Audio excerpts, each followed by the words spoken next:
fellow travelers, and welcome to the Way of the Showman, where we view the world through the lens of showmanship. I am Captain Frodo, and I will be your gracious host and guide along today's episode, as always. And the topic of today's episode is from Goethe's Faust. And I have had a kind of connection to this book, one of the giants of literature, Goethe, the German Shakespeare, as he has been called. And this book, Faust, about a man who sells his soul to the devil to gain insights that are impossible to get without this kind of esoteric help, it's been sort of, I read it in school. In German we read it and plowed our way through it. I can't remember exactly, but it probably took all year. It's a dense book, and it's a book that you can get out of what you put into it. But at that time, I don't know how much I actually got out of it. But later on, while I was still in school, I went into a second-hand store, and there I found a copy of the book in a Norwegian translation, and the translation was made by a man called André Bjerke, which is an important author and poet who writes poetry and crime stories as well, which is kind of an interesting combination. And he is also the cousin of the poet that read the poem that I talked about in episode 23, where I'm riffing on my artistic process, and I do a plate spinning act where everything is smashing around me, and I read this poem. So this is the cousin of that other poet.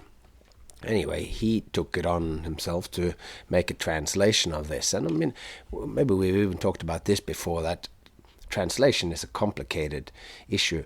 And even more so, translating poetry is particularly complicated. You kind of have to just make another poem that is inspired by the first one. Like, it needs to contain all the stuff that's in it, but so much of imagery can't be immediately translated from one into the next. So I can imagine that this project of translating this epic poem, it's kind of like a poem, but it's a theater play. But we'll get more into that later.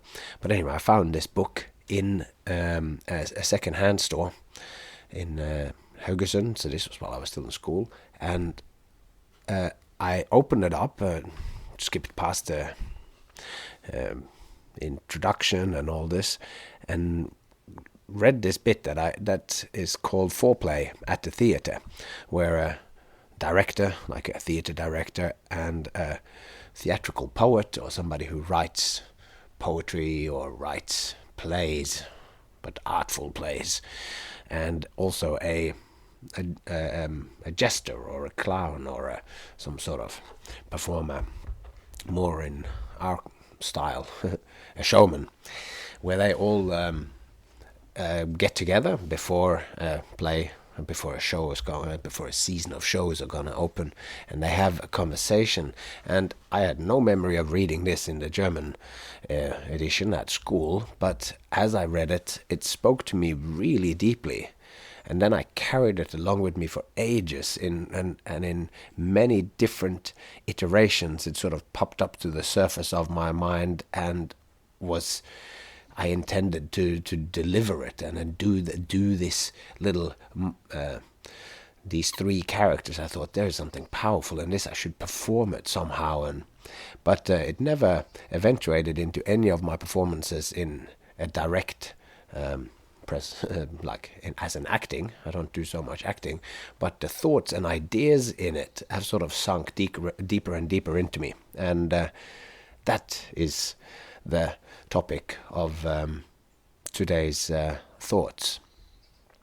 This is a continuation on the ideas of art and entertainment, because as we see a theater director, or what we could think of as a producer, a creative producer perhaps, and a poet and a clown, if you set these three up, they inhabit three archetypal kind of spaces within the production of a show, and they each have different thoughts in mind. And as we sketch out, and I've done some retranslations of these things for it to make sense, because there's stuff that the Norwegian author had illuminated that didn't appear quite as vividly in the English translation. So of course this is a German play written in German, so if you can read it in German, go ahead. Anyway, I think that these three sort of spaces that they inhabit, these three characters, can really be beneficial to fully comprehend and live yourself into them in a way that you do in a novel, where you learn somebody's point of view quite deeply and intimately. And through the years, these three characters have done that in me, and it allows me to use them as lenses to look at whatever work or whatever thing, like project, that I'm currently working on. So we start today with sketching out a little bit about Goethe, and then we move on and we delve through this introduction, in a sense, which this is sort of introduction to Faust. So Faust doesn't make any appearance in this. This is kind of the people who were sitting around chatting about the play that they wanted to make, which I guess it's sort of meta bit, where this is the three aspects of Goethe himself, perhaps, that are talking. So Goethe, these three are three aspects of Goethe, talking about the creation of Faust. It's a little bit meta, but as you will see, it ends up being very down to earth and can be used as a very specific method for improving your showmanship and your creation process, perhaps. At least this is the suggestion that I will make as we come to the conclusion of today's. And that's enough rambling for now, and with no further ado, let's fire away with the world of ideas.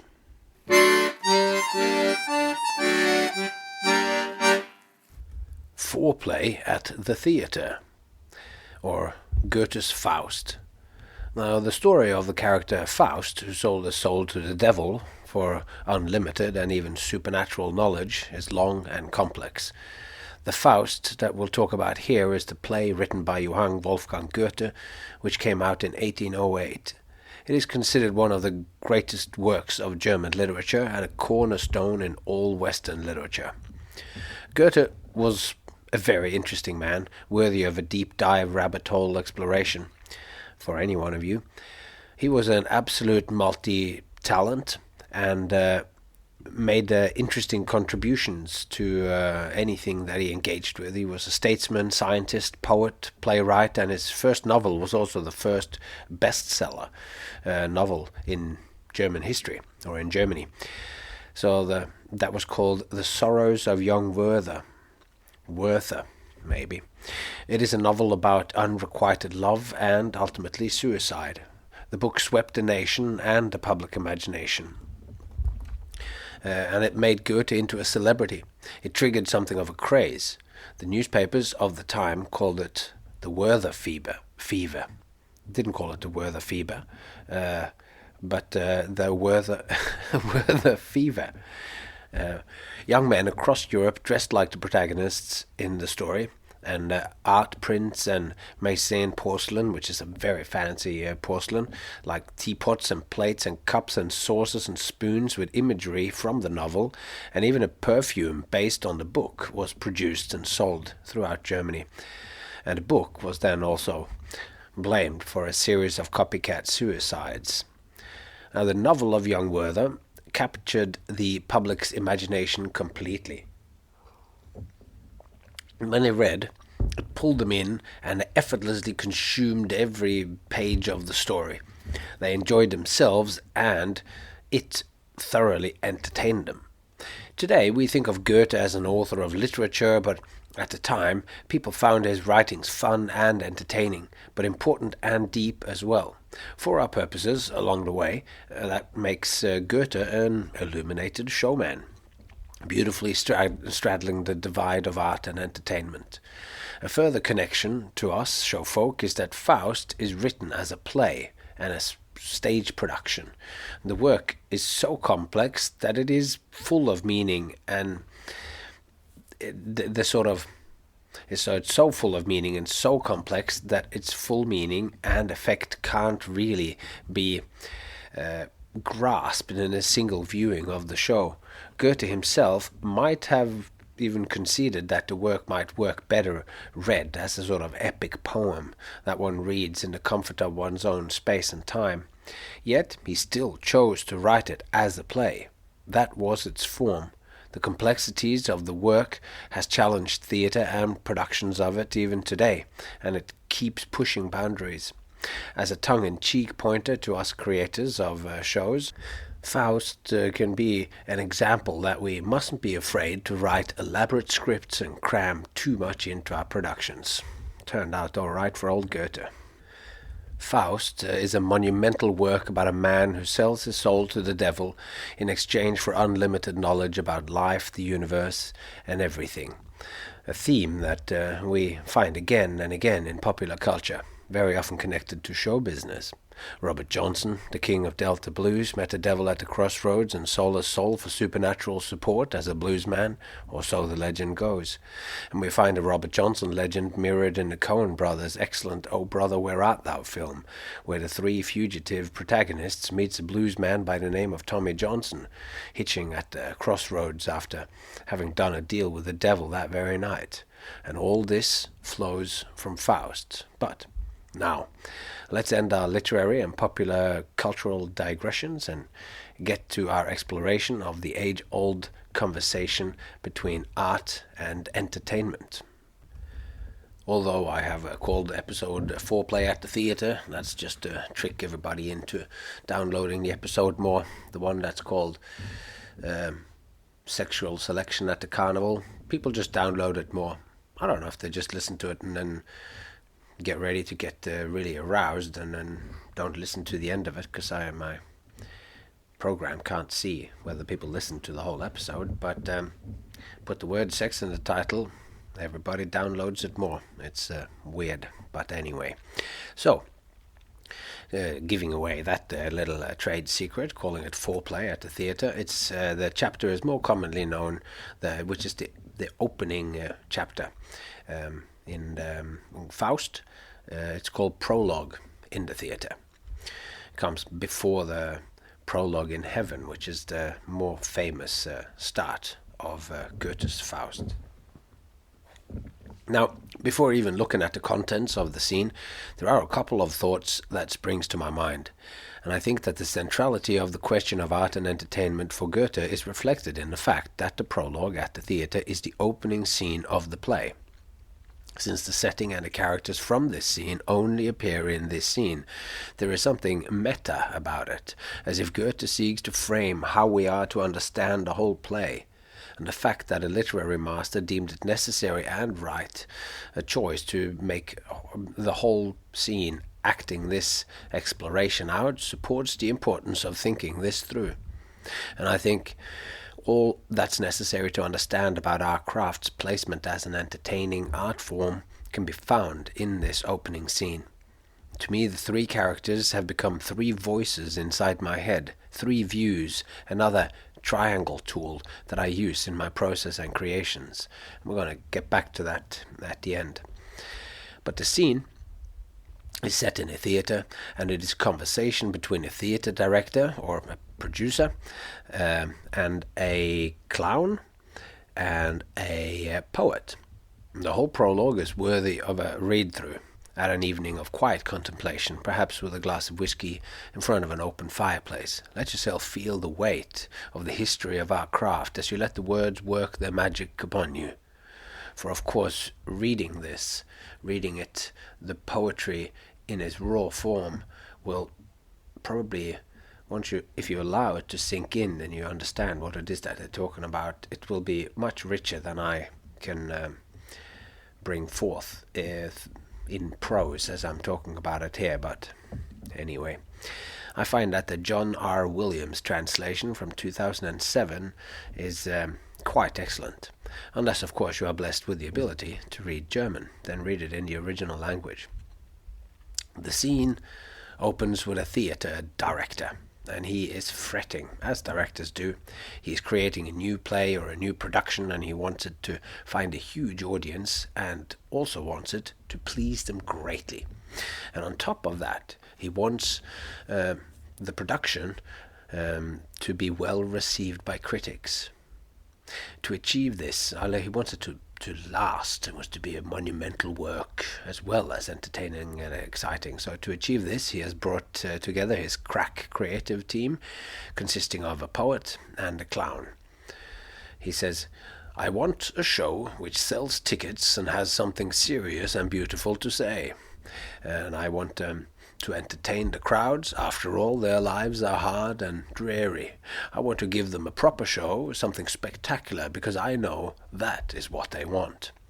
And he acknowledges to his collaborators that the crowd might not be so discerning. After all, they are but common folk. But he does worry that since they read so much, perhaps they know all the tricks of the stage trade and will fail to be impressed. Now, with a production's aim of being serious but entertaining laid out for his poet and his clown, the director passes the baton to his poet.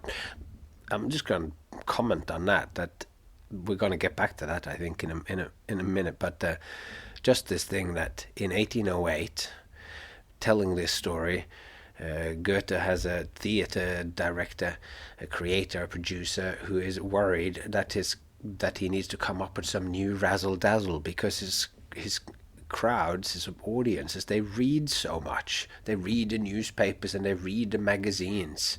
Like we're dealing with the internet here and everything, so, and TV and movies and all of that, and they were worrying about this already then, even if we might be in a whole nother class of worry right now.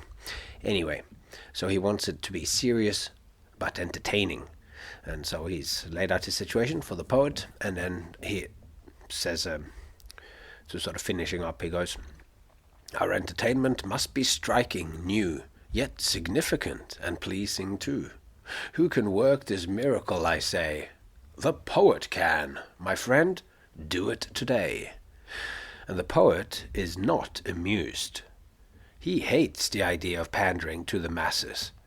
"Don't speak to me of the many-headed throng," he says. The poet hates the raucous, base desires of a crowd.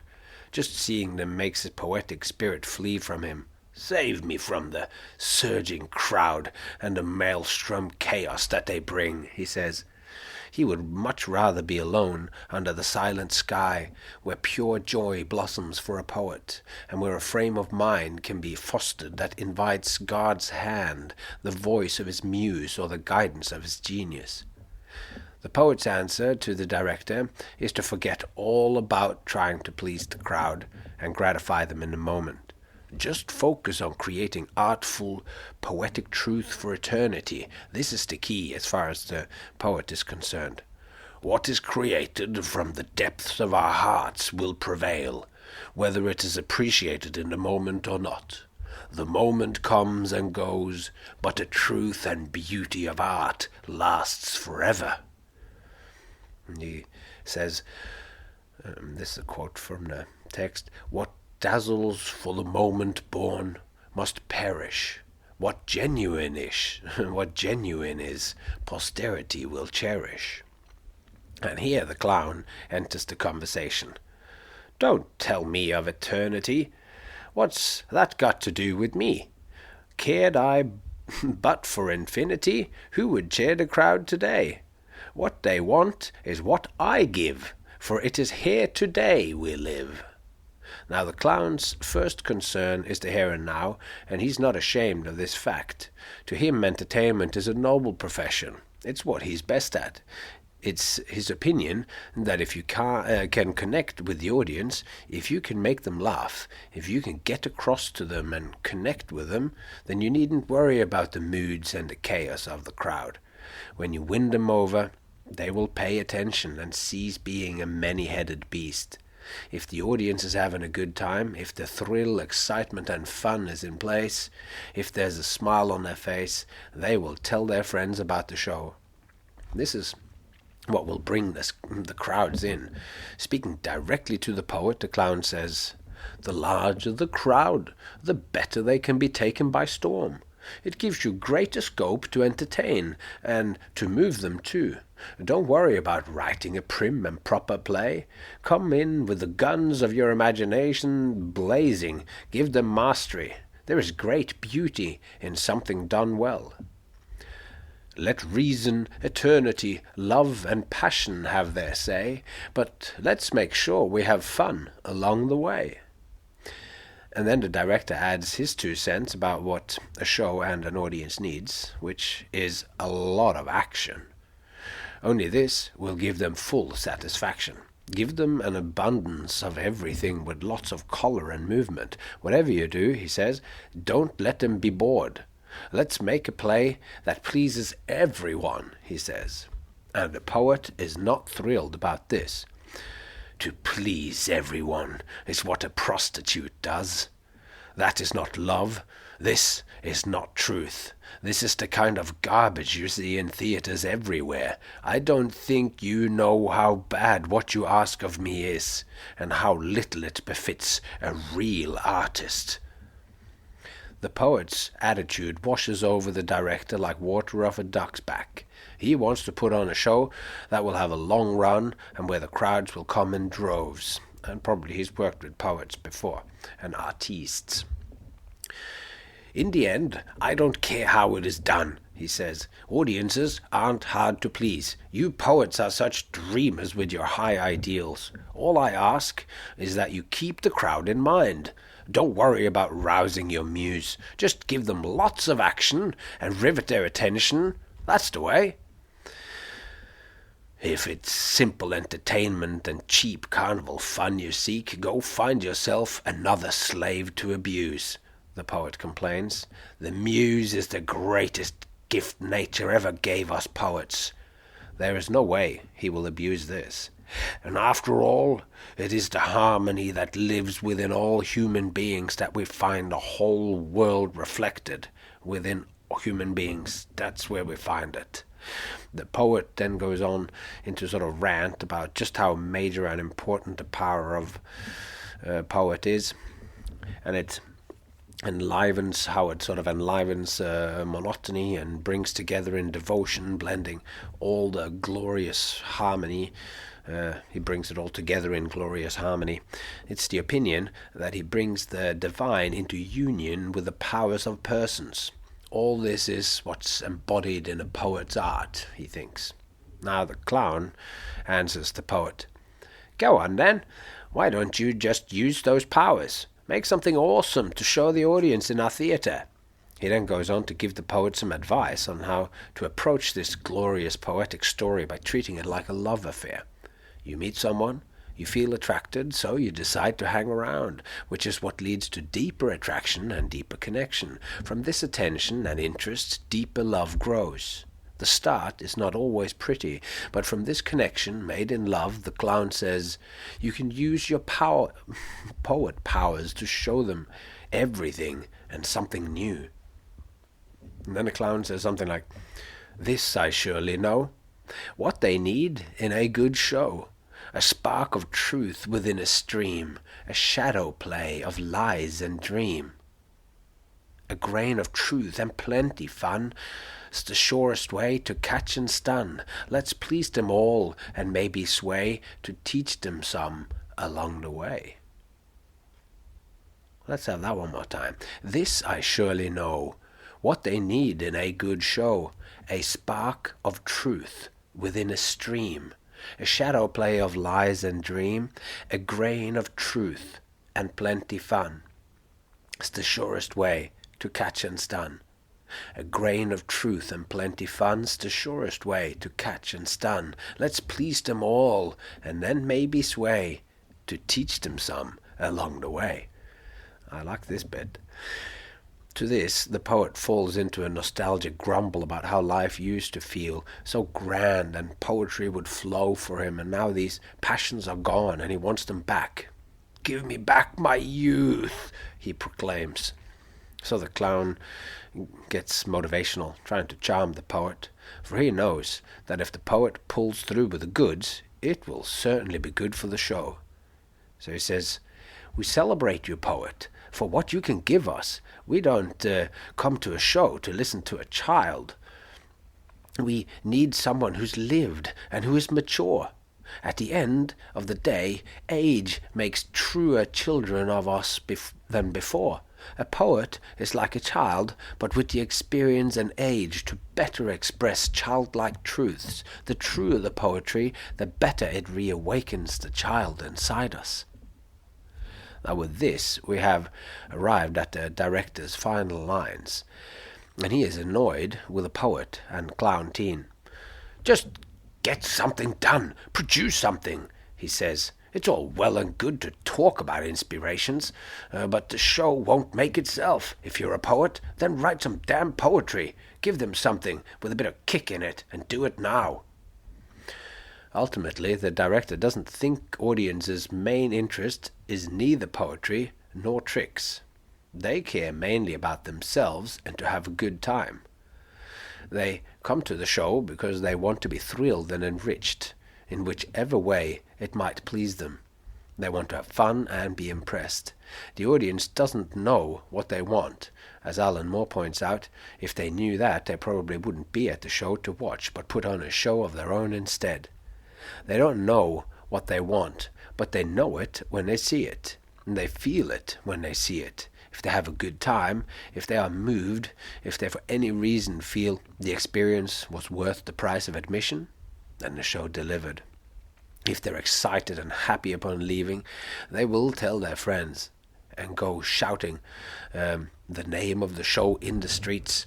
The theater will be full and everybody will be happy.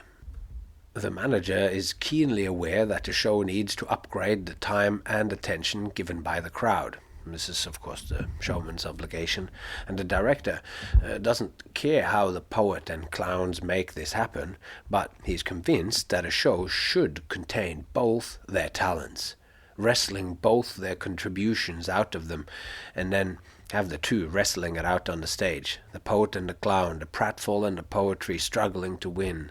That is the show that he wants to present. A good play should be like a good strong drink, he tells them. It must satisfy the mind and the body too.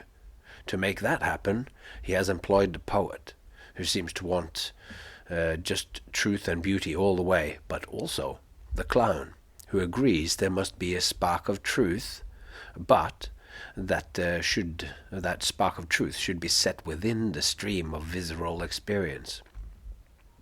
If the work the trio produced was Faust, as the sort of meta-narrative implies, I think they did pretty good. So the director finishes the scene by telling the poet and the clown to cram everything into the play, the eternity and the fun today. So the director says, "Waste not a day in vain digression. With resolute, courageous trust, seize every possible impression, and make it firmly your possession. You'll then work on because you must.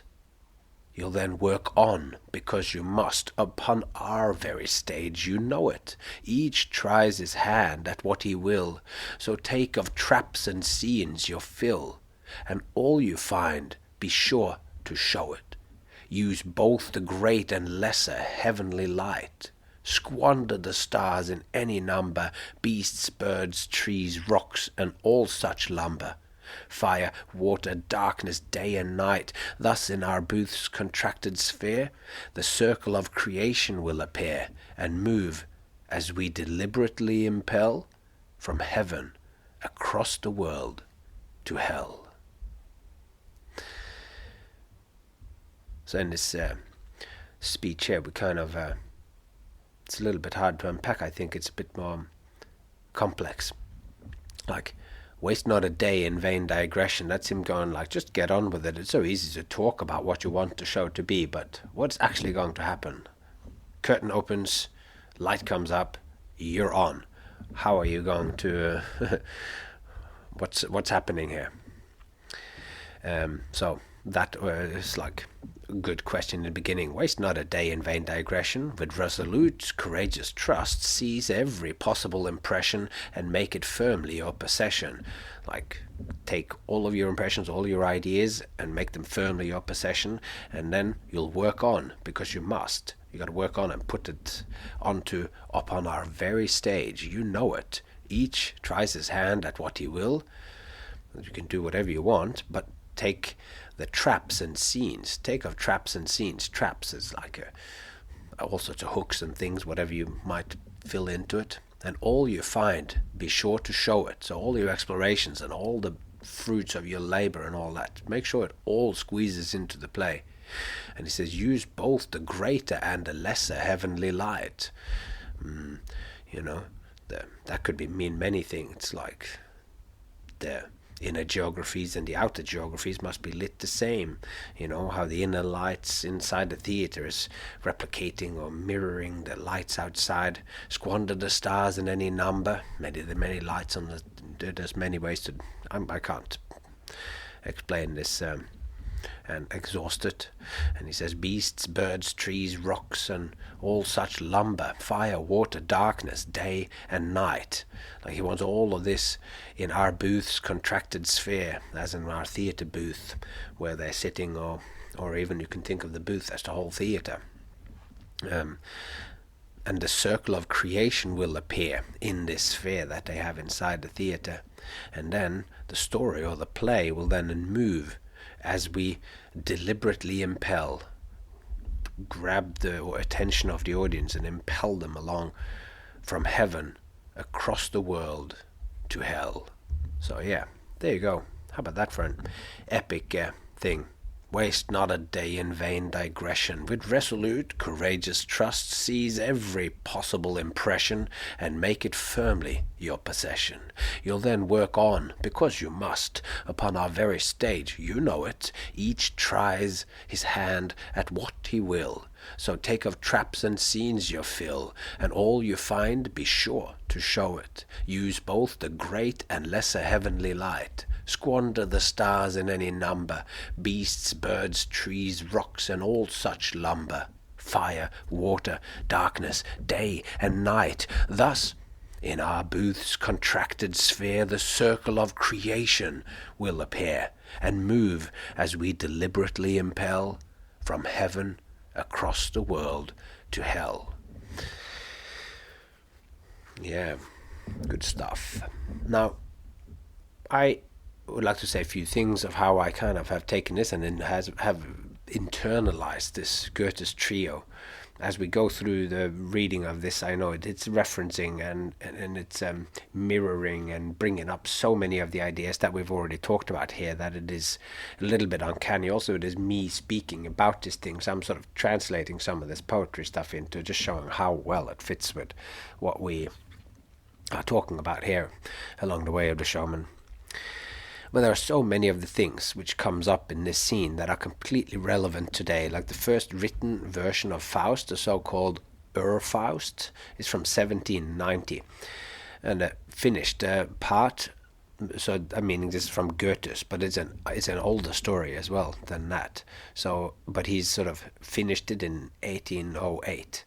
And it's then interesting to see that the director's worries about the audience having read so many papers and magazines and books that they'll fail to be taken in by the show.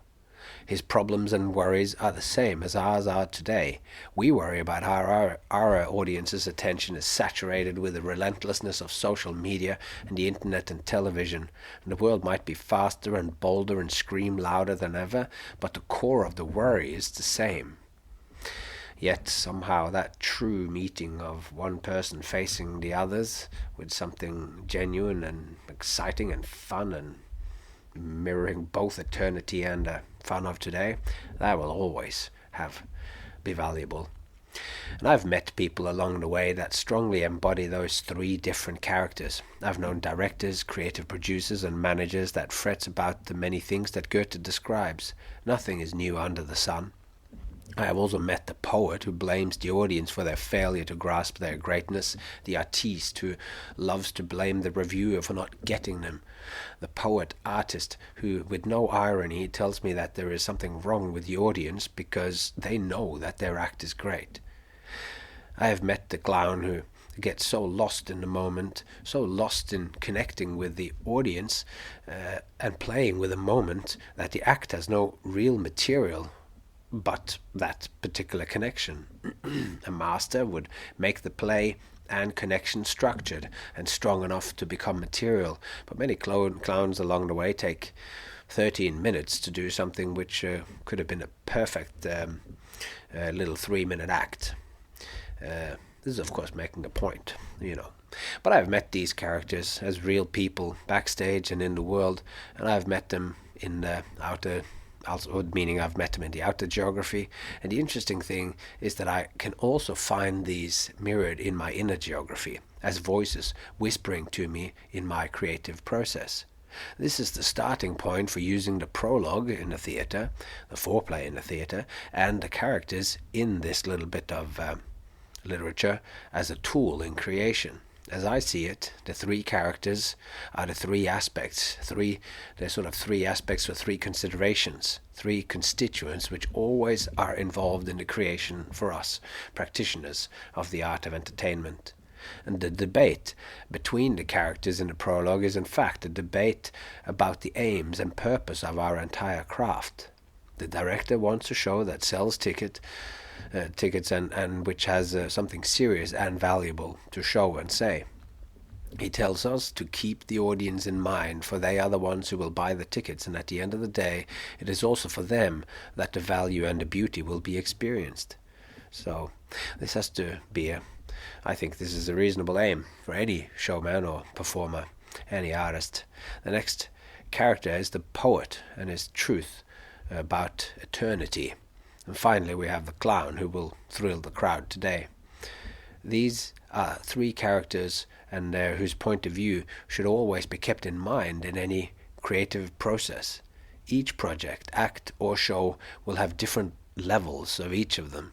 Sometimes the poet wins, sometimes the clown wins, and each creation will have its own nature, like the union of the three forms, a new kind of entity, the art product, the act, or a being in itself. And to give you an idea of what I'm talking about as an exercise, look at the previous act that you've made. Find a video of it and look at it from the poet's point of view. Keep the aims, desires and motivations of the poet as the focus and the lens of your attention. Let her view become yours. Seek to see or include the sublime, beautiful and the transcendent in the act. Look for it, see where it falls short and add it back in. Then watch the act one more time.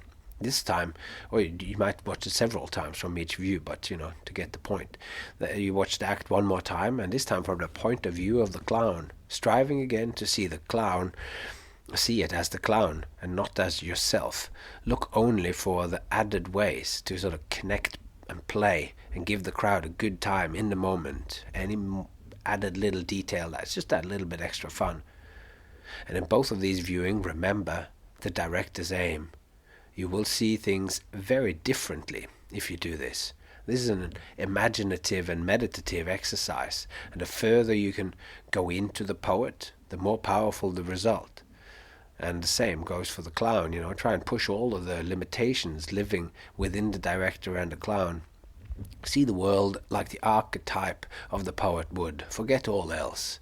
And if you have a meditative practice, include this embodiment in it. See the world through the eyes. Feel the world and yourself from inside the soul of the poet, remembering that the soul it consists of three human modes of being in the world, which is thinking, feeling, willing, or head, heart, and action, the will. So the first part of using the prologue as a tool is to sort of embody the prologue characters. Go into each of them in turn. Read poetry, make a folder with all your favorite poems or song lyrics. Read some biographies of poets like Wordsworth and Coleridge, William Blake, they're all favorites of mine. of mind, favorites of mind, and also favorites of mine. And try to understand this point of view, the poet's point of view, and all the ways that it can penetrate your work. Do the same for the clown and the director. Go through your favorite examples of past or contemporary masters of the craft. For the clown here, it is not just to be thought of as a clown, it's anyone who squarely places the audience's enjoyment as their highest priority.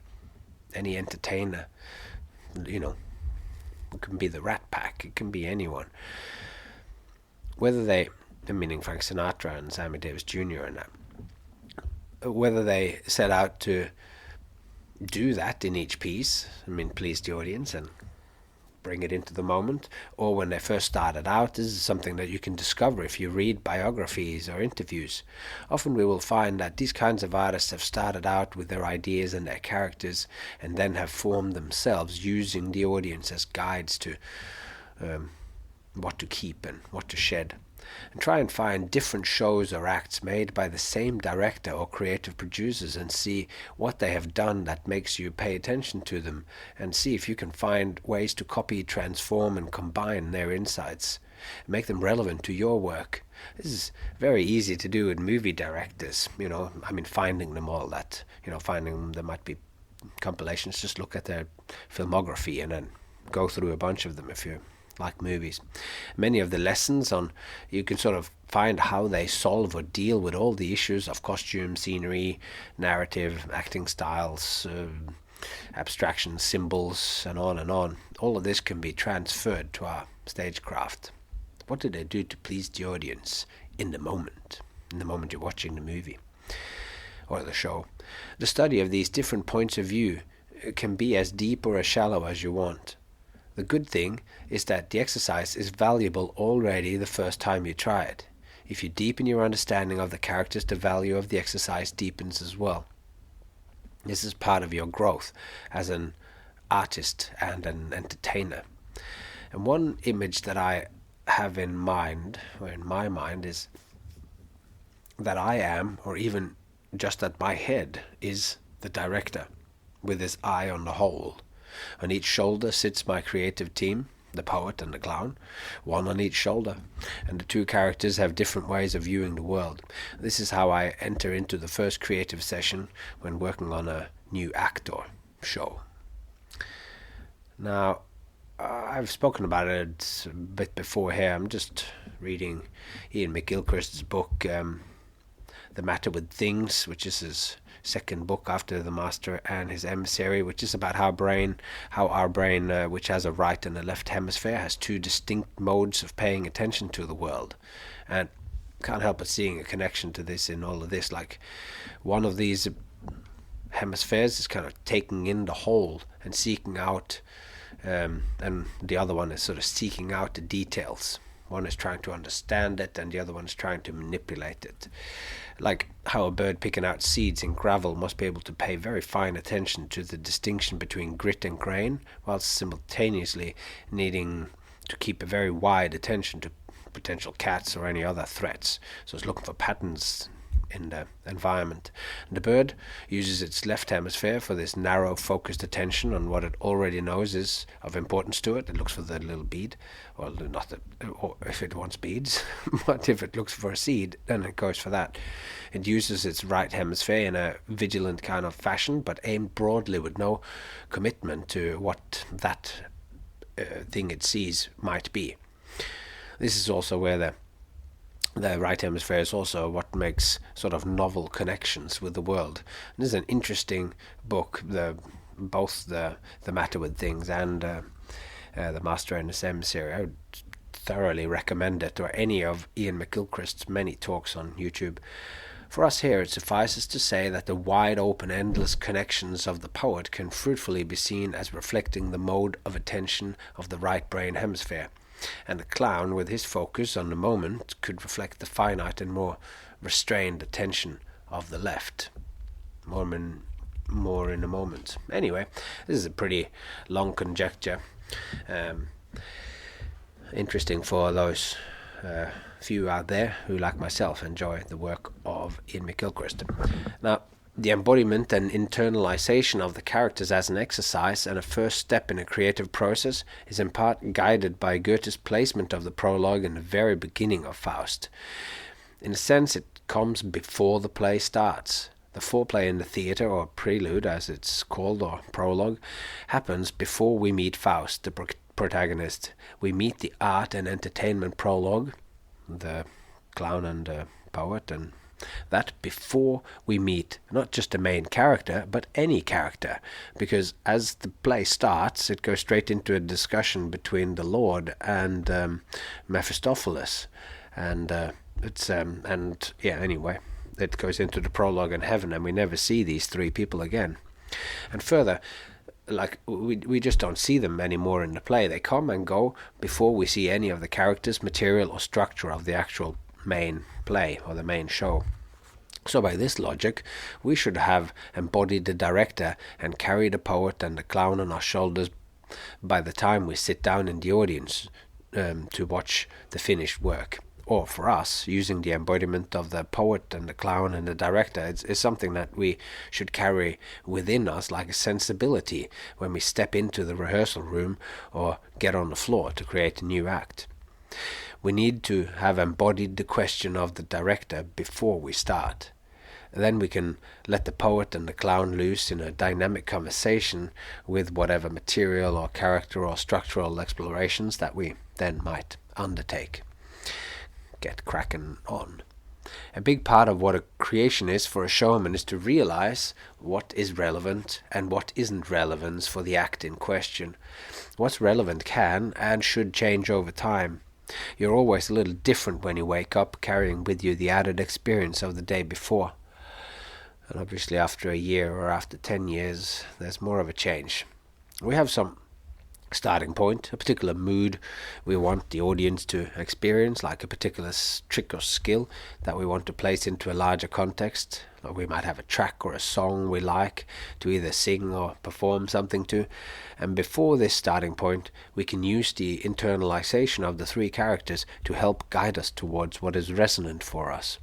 We can always do it from our own intuitive point of view, but taking another point of view can help you in this process, particularly if you're stuck or whatever, but just in general, it's good to have it there as a sort of tool in your toolbox, because you can take on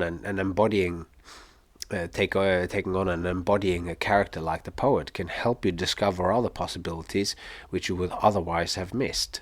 The poet might tempt you to explore further than you would have done without it. If the embodiment becomes deep enough, you will sort of unlock a way to see further. And this process of embodiment is not new by any stretch of the imagination. It is a concept that is sometimes called internalizing the sage.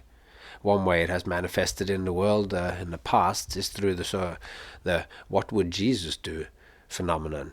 You can get bracelets or trinkets or T-shirts with this slogan, and the history of this traces back to a late 1800s book by Charles Sheldon called "In His Steps: What Would Jesus Do?"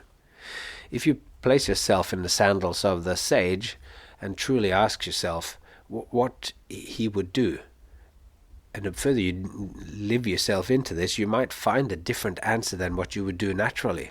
And by choosing your sage wisely, you can end up in a different place than you would have arrived at yourself.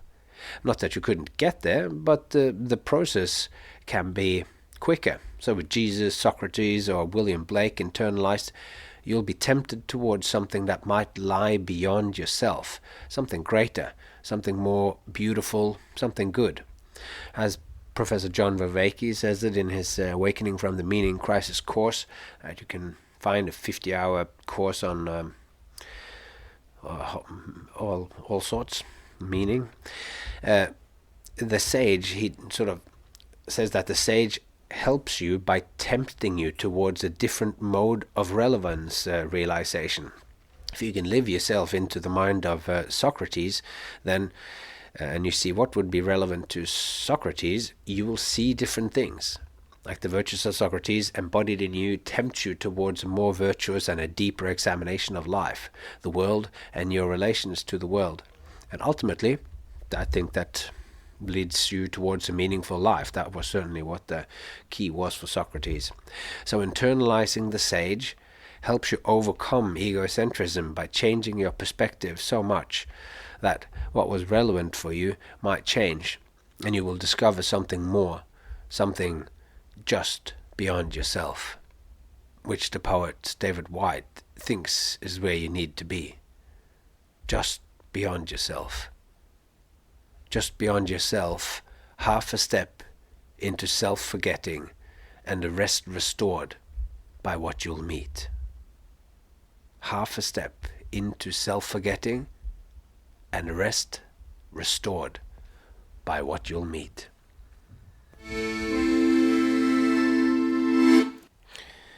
Yes, there we go.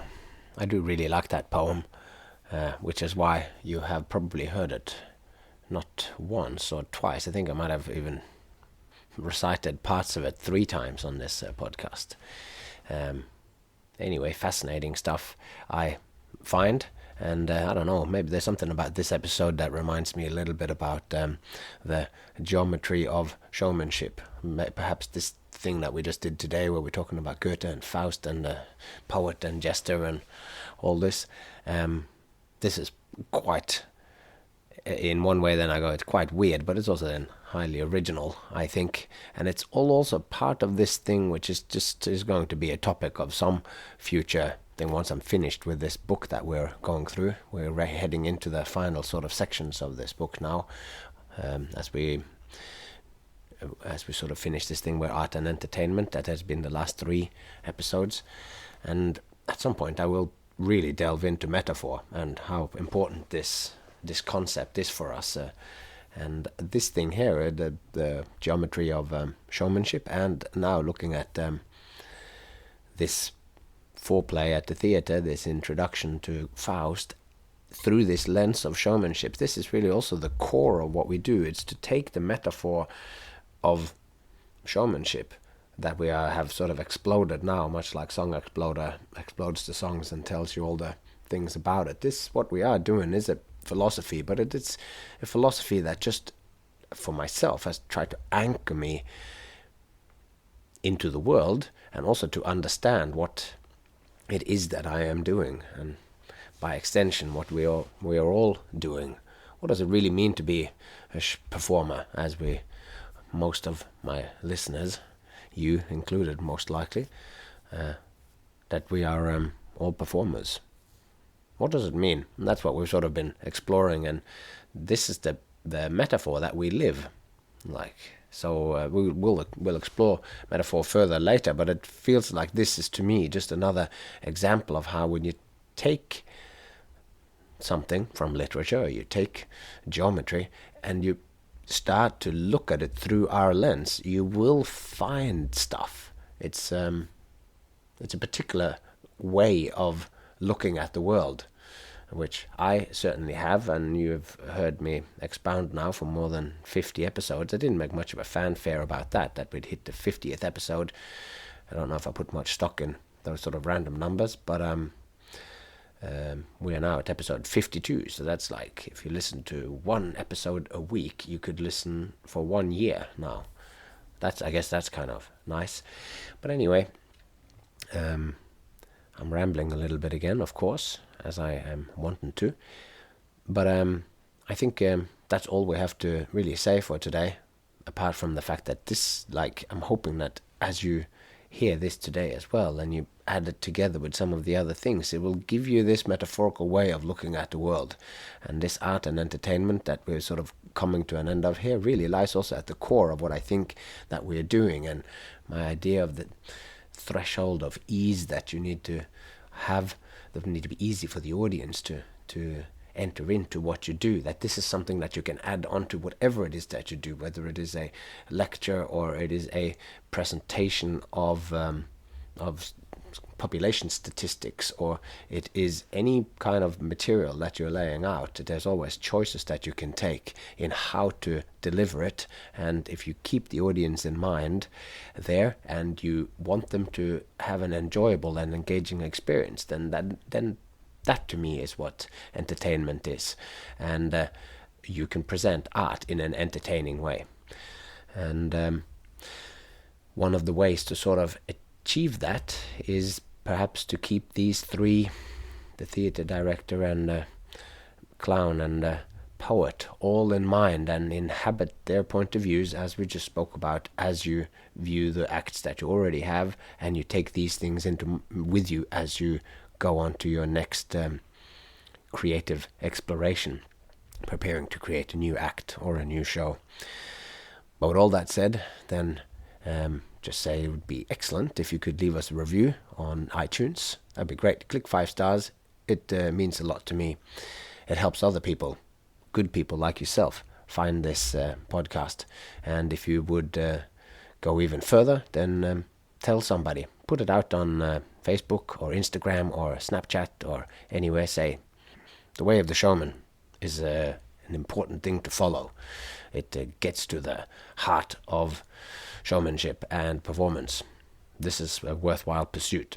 Tell people that. Find us on, you can find me on Captain Frodo on Facebook, or Frodo Santini on Facebook, or on Instagram.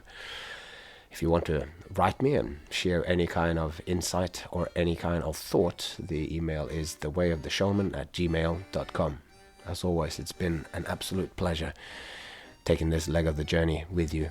And with that said, all that's left to be said is take care of yourself and those you love, and I hope to see you along the way.